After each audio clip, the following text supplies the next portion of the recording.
สิ่งเร็วมานี่มา2 คนคนหนึ่งกำลังเริ่มทางเบ็ดพ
วกFCคอยเห็นแล้วโอ้พวกนะสวัสดีพี่น้องสุกคนพาพี่น้องออกไม้หาอยู่หากินคือเก่าตึกสิ่งเร็วมานี่มา2 คนคนหนึ่งกำลังเริ่มทางเบ็ดแหละส่วนเฮาก็สิลงไกลๆกันนี่แหละที่บนหางเก่าเขานี่ก็เห็นหางวันนี้มือก้อนชุดก้อนนะเนาะให้ลงนี่วันนี้ผมซื้อว่ามันอยากตื่นแน่แหละเนาะเบิ่งบนนี้คือสิเลือกบนนี้เบิ่งเอ้าโอ้ยหมดแดงว้ายมีหมดสุ่มร้ายเสร็จแล้วใช่ไหมฮะเริ่มที่ตั้งก่อนเพิ่นเริ่มแล้วทางนั้น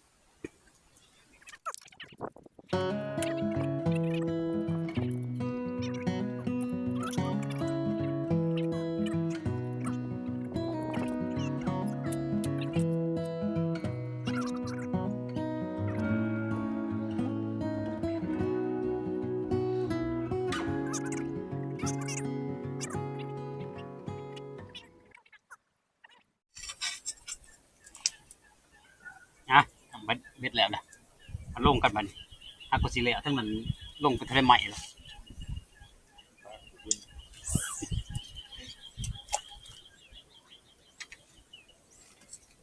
โอ้ใส่ใหม่อันนี้อยากใส่เบ็ดยากเว้ยโอ้คนอยู่บ่โดนเด้คนบ่เห็นหมู่เขาไปอยู่ได้เย็นไม้อยู่ได้เอาได้นั่งจนค่ำบ่กินก็นั่งอยู่จนค่ำคู่ได้แบบประนำคลองนี่อ๋อ10 โลเลย15 โลปลาย่างวะปลาผู้หมาตัวเดียวมั้ยตัวเดียวโอ้เดี๋ยวเอาวังประหัดกิน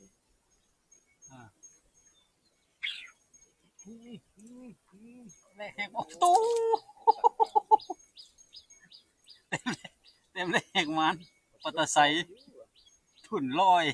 ยกลอยเลย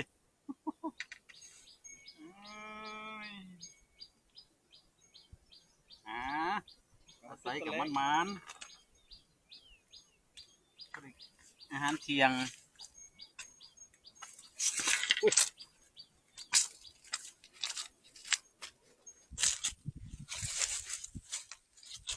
กินข้าวปิ้งปลา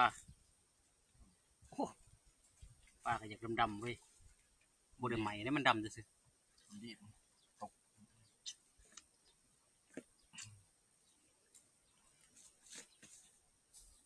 ใครเลยบุเอาน้ำมันละ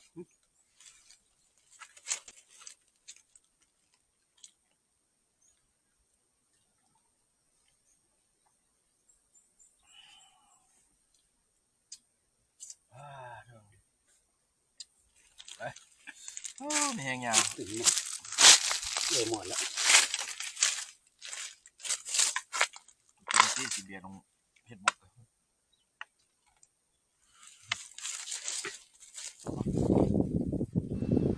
หลังจากที่เขากินเขาแล้ว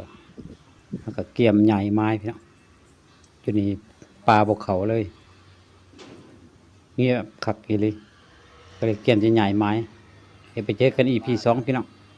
จะใหญ่ไม้